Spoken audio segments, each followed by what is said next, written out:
ఇలా నిజాలు అడుగుతుంటే మీకు ఎందుకంటే అంత కోపం వస్తుంది? ఎస్, నా హుజురాబాద్ నియోజకవర్గంకి వచ్చినప్పుడు నేను అడిగిన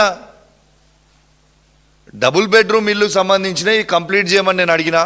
మీ 6 గ్యారెంటీలు మీరు ఇస్తామన్నారు, మీ 6 గ్యారెంటీలు ఏవైనా నేను అడిగిన. తాతలకి అవ్వల పక్షాన 2000 పెన్షన్ 4000 ఇస్తామన్నారు, ఎందుకు ఇయ్యలేదు ఇంకా నేను అడుగుతున్నాను అడిగిన.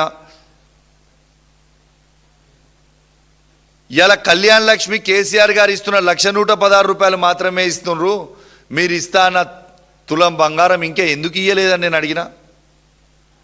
మా అక్క చెల్లెలకి మీరు 2,500 రూపాయలు ఇస్తామన్నారు, ఇంకా ఎందుకు ఇయ్యలేదని నేను అడిగిన. ఇంకా రైతు బంధు మీరు పూర్తిగా వేయలేదు, అవి కూడా ఎందుకు వేస్తలేరు? ఇంకా మీరు ఖచ్చితంగా అన్ని ఫసళ్ళకి వేయాలి కదా, ఎందుకు వేస్తలేరని అడిగిన. ఇవన్నీ అడిగితే అడగొద్దట, నువ్వు ఎట్లా అడుగుతావు అని అడుగుతున్నాను. పొంగులేటి శ్రీనివాసరెడ్డి గారు మీ ఎజెండా చెప్పడానికి నేను అడిగి రాలే. నా హుజురాబాద్ నియోజకవర్గంలో నాకు ఓట్లేసిన 2,50,000 మంది నన్ను శాసనసభ్యునిగా ఎన్నుకున్న తర్వాత మీరిచ్చిన 6 గ్యారెంటీలు ఏమైనా అని నా ప్రజలు అడగమంటే, నా ప్రజల హుజురాబాద్ నియోజకవర్గ ప్రజల గొంతుగా ప్రజల పక్షాన అడగడానికే కదా నేను ఉన్నది.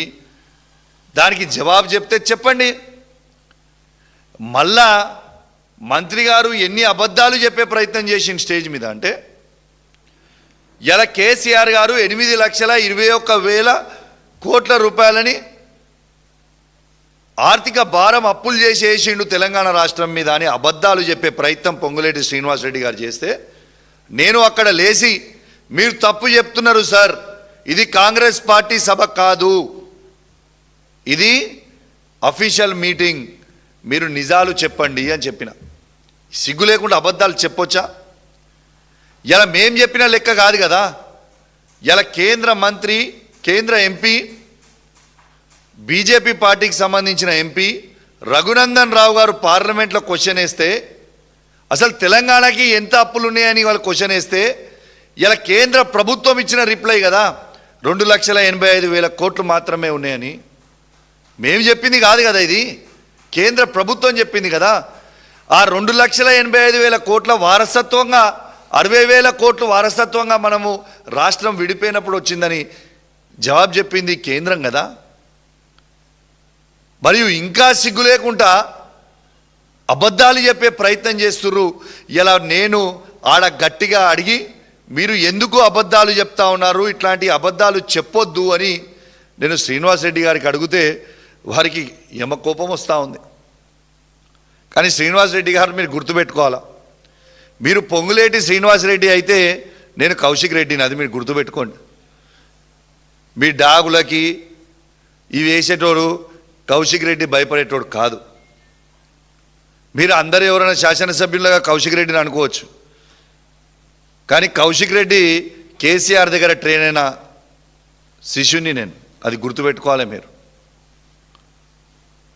బరాబర్ ప్రజల పక్షాన నిలబడతాం, బరాబర్ ప్రజల పక్షాన ప్రశ్నిస్తూనే ఉంటాం.